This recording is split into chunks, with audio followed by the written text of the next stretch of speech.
O Senhor esteja convosco. Ele está no meio de nós. Proclamação do Evangelho de Jesus Cristo segundo São Lucas. Glória a vós, Senhor. Naquele tempo, disse Jesus aos seus discípulos: que vossos rins estejam cingidos e as lâmpadas acesas. Sede como homens que estão esperando o seu Senhor voltar de uma festa de casamento, para lhe abrir imediatamente a porta, logo que ele chegar e bater.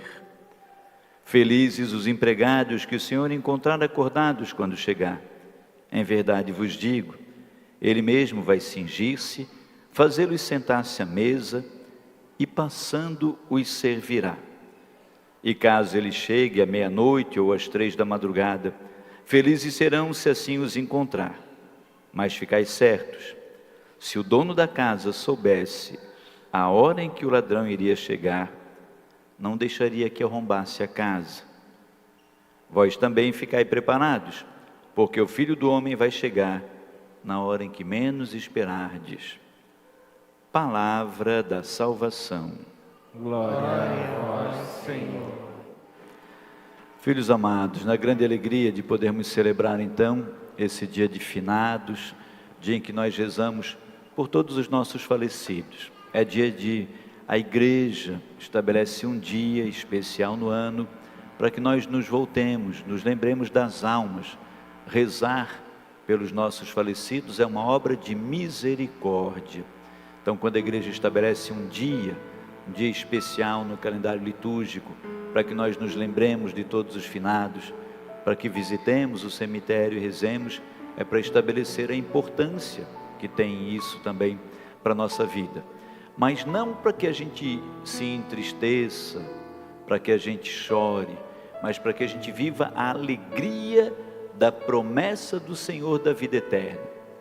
Quando a gente visita o cemitério, aquilo que a gente deve entender não é a dor, não é a tristeza, mas é a certeza da ressurreição.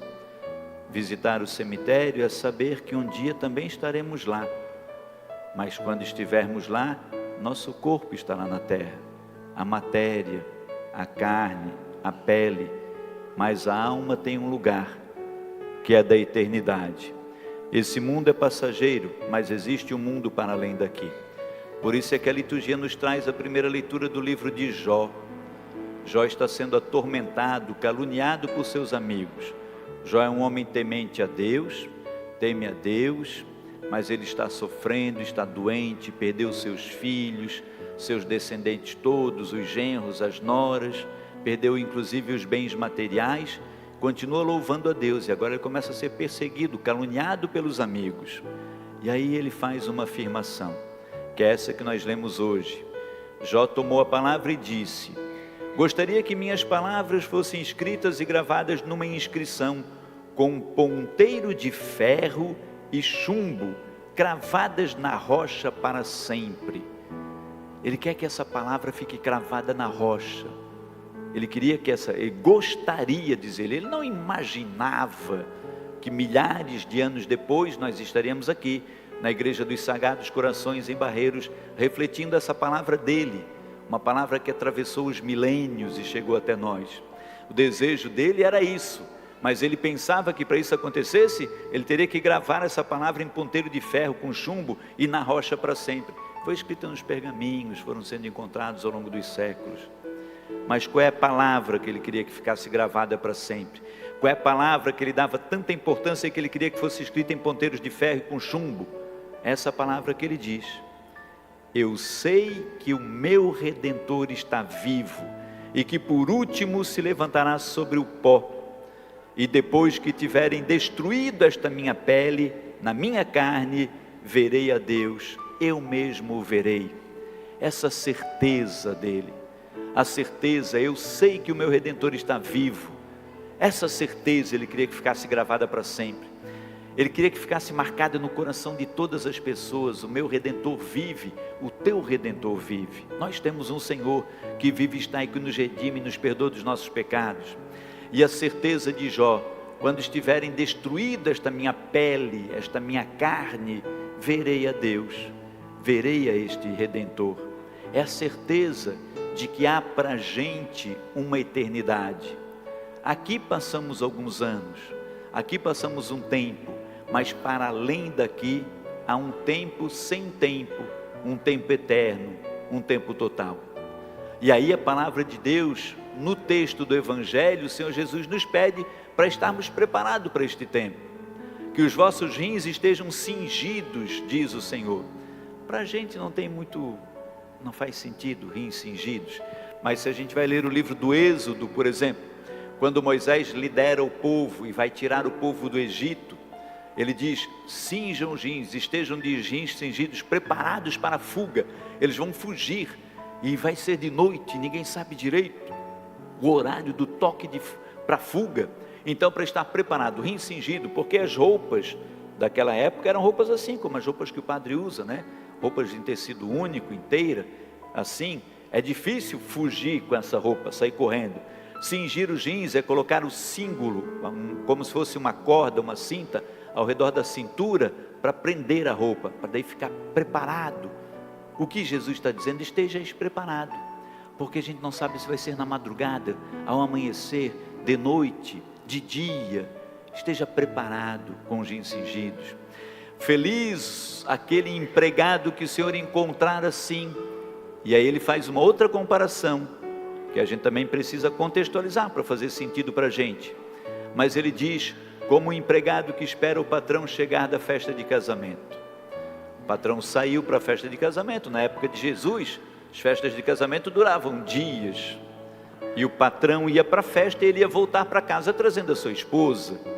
E aí os empregados da casa tinham que ficar esperando.